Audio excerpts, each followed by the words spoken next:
एक old man और एक यंग लड़की ये दोनों बाथरूम में फंस जाते हैं। ओल्ड मैन एक जर्नलिस्ट था और उसकी इंटरव्यू ये लड़की लेना चाहती थी, पर उसके इंटेंशन कुछ अलग ही थे। हेलो फ्रेंड्स, आज मैं आपको मैड्रिड 1987 या 2011 की एक फ्रेंच मूवी एक्सप्लेन करने वाला हूँ। ये kind of hang out movie है, तो इसके कन्वर्सेशन को आप रिलैक्स कर कुछ खाते हुए एंजॉय कर सकते हो। तो बिना किसी देरी के एक्सप्लेनेशन स्टार्ट करते हैं। मूवी स्टार्ट होती है और हम हमारे मेन कैरेक्टर को, जिसका नाम है मिगेल, इसे एक होटल में राइट करता देख सकते हैं। ये न्यूज़पेपर के लिए राइट करता है और ये बहुत ही फेमस राइटर है। आज उसे मिलने के लिए एक लड़की आई जो हमारी और एक मेन कैरेक्टर है, इसका नाम है एंजेला। एंजेला आज मिगेल का इंटरव्यू लेना चाहती थी, वो भी अच्छे से राइट करना चाहती है, एक अच्छी जर्नलिस्ट बनना चाहती है। मिगेल एंजेला को कुछ ऑर्डर वगैरह करने के लिए कहता है। उसने बहुत पहले एक आदमी के बारे में आर्टिकल लिखा था, उसके बारे में वो बात कर रहा था। वो कहता है मैंने उसके बारे में आर्टिकल लिखा, पर इसके बाद ही उसकी डेथ हो गई थी, तो हमने वो पब्लिश नहीं किया। वो और उसका पब्लिशर बहुत ही क्लोज थे। एंजेला पूछती है कि ऑफिस में सबसे तुम क्लोज थे। मिगेल कहता है एक जगह पर अगर तुम 25 ईयर्स तक काम करो तो सिर्फ एक दूसरे को मारना ही बाकी रहता है। मिगेल बहुत ही स्ट्रेट फॉरवर्ड, उसे जो चाहिए होता है इसके बारे में बोल देता है, इस टाइप का कैरेक्टर है।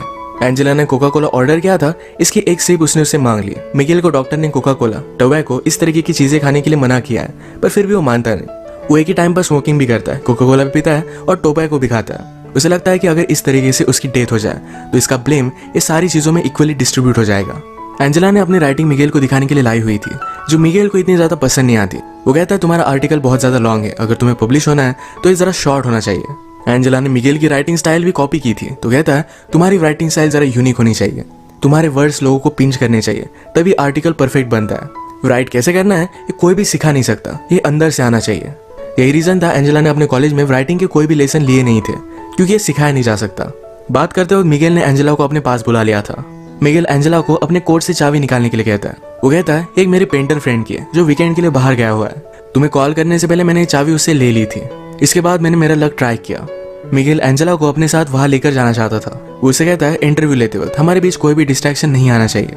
ये वहां पर पहुंचे, मिगेल एंजेला को टी वगैरह देता है। यहाँ पर अलग अलग पेंटिंग्स पड़ी हुई थी, तो मिगेल कहता है पेंटिंग ये आर्ट फॉर्म मुझे बहुत अच्छा लगता है। जब आप पेंटिंग करते हो उसके बाद भी कलर्स को स्मेल कर पाते हो, फिजिकली इसे एंजॉय कर पाते हो, पर राइटिंग का उस तरीके से कुछ भी नहीं है। एंजेला ने ग्लासेस लगाए थे तो उसने वो निकाल लिया, उसके बाद उसे किस कर लेता है। इसके बाद मिगेल ने कहा कि आजकल मुझे किसिंग में कोई भी इंटरेस्ट नहीं है, जैसा एज बढ़ता गया वैसे इंटरेस्ट चला जाता है। उसने फिर उसे कपड़े निकालने के लिए कहे। उसका मानना था कि एंजेला उससे कुछ सीखने वाली है, तो उसके बदले में उसे भी कुछ मिलना चाहिए। वो उसे क्लियरली बोल देता है कि मुझे जो चाहिए ये मैंने तुम्हें क्लियरली बता दिया है, इससे ज्यादा तुम और कुछ भी एक्सपेक्ट नहीं कर सकती। इसका मतलब ये नहीं कि तुम टैलेंटेड नहीं हो, पर फिजिकली मैं तुमसे अट्रैक्टेड हूँ। आजकल मैं किसी भी लड़की को सीड्यूस नहीं कर पाता, जब यंग था तब की बात अलग थी। अगर आज एंजेला के साथ उसका कुछ हुआ तो इसके बारे में वो लिखने वाला है। एंजेला को जरा अनकंफर्टेबल लगा तो यहाँ से वो चली जाती है। थोड़ी देर में माइंड चेंज कर फिर से वो वापस आ गई। उसने अपने कपड़े निकाले। मिगेल ने अपने फ्रेंड की कलर लेकर उसके बॉडी पर वो ड्रॉ करता है। इनके बीच में अब तक फिजिकली कुछ भी नहीं हुआ। इसके बाद एंजेला शावर लेने के लिए चली जाती है। मिगेल भी उसके पीछे पीछे आया, उसने डोर लॉक किया, वो भी शावर लेता है। शावर लेने के बाद एंजेला ने कहा कि अब मुझे यहाँ से जाना है, ये सब वो नहीं कर सकती।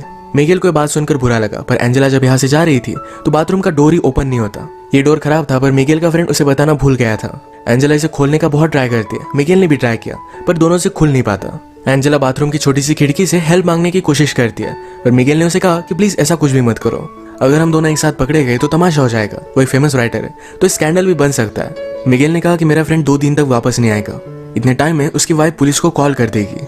एंजेला कहती कि मेरे पेरेंट्स उससे पहले ही जरा ज्यादा वरीड हो जाएंगे।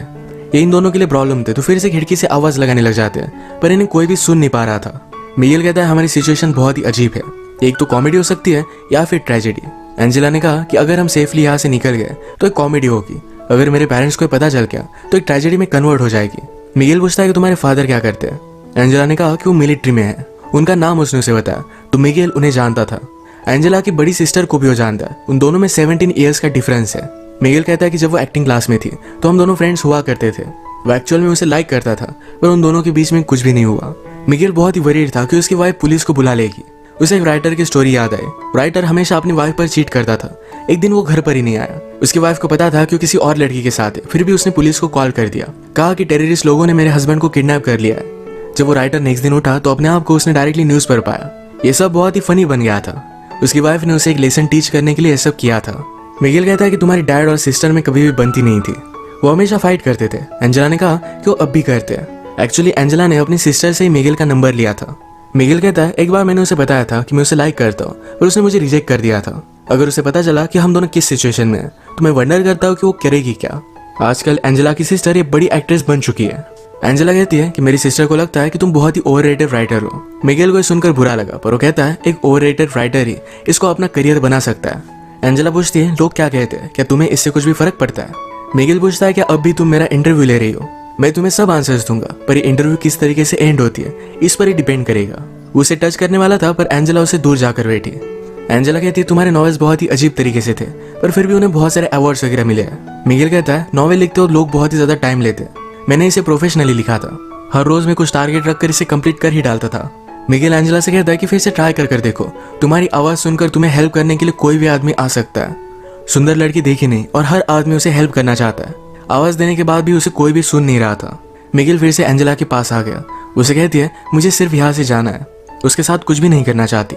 एंजेला फिर से डोर को ओपन करने की कोशिश करती है। मिगेल कहता है कि जब आप यंग होते हो तो लगता है कि इस लाइफ में कुछ पॉइंट है, वो अपनी लाइफ कुछ अलग तरीके से जी लेंगे, पर बाद में पता चलता है कि लाइफ में बहुत सारी चीजें पॉइंटलेस थी, इसमें कोई भी मीनिंग नहीं था। हर एक की कोई ना कोई तो प्रायोरिटी होती है। मिगेल एंजेला से पूछता है कि आज सैटरडे है, अगर तुम घर पर होती तो क्या करती, क्या अपने फ्रेंड्स के साथ बाहर जाती? एंजेला को ये सब चीजें पसंद नहीं है। वो कहती है कि मैं बुक्स रीड करती। मिगेल को जो बुक्स पसंद है यही एंजेला ने भी पढ़ी हुई है, पर मिगेल कहता है हम दोनों के व्यूज इस पर बहुत ही अलग अलग होंगे, जैसे कि क्लासिकल म्यूजिक और एक रॉक बैंड में डिफरेंस होता है। मिगेल ने फिर यही टॉयलेट किया। वो कहता है प्यार के बारे में लोगों ने बहुत सारी चीजें लिखी है, पर बाकी चीजों के बारे में कोई भी नहीं लिखता, ये लोगों को ज्यादा रेजोनेट करती है। अपने राइटिंग में इन चीजों का तुम्हें ध्यान रखना चाहिए। मिगेल अब फ्रस्ट्रेटेड हो रहा था। वो कहता है हम दोनों यहाँ है, हम दोनों में एक टेंशन है, अगर हम कुछ भी नहीं करते तो टेंशन बढ़ता जाएगा। सब कुछ हो जाने के बाद शायद हम एक दूसरे को डिजायर नहीं करेंगे, पर फिर भी अट्रैक्शन बहुत ही इंपॉर्टेंट है।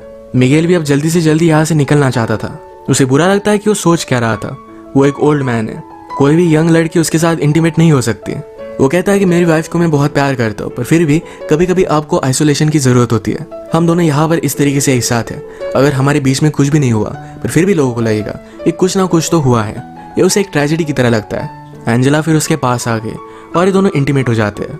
इसके बाद एंजेला को थोड़ी सी भूख लगी थी। इस पर मिगेल कहता है मूवीज में मुझे लोगों को कुछ ना कुछ खाते देखना अच्छा लगता है।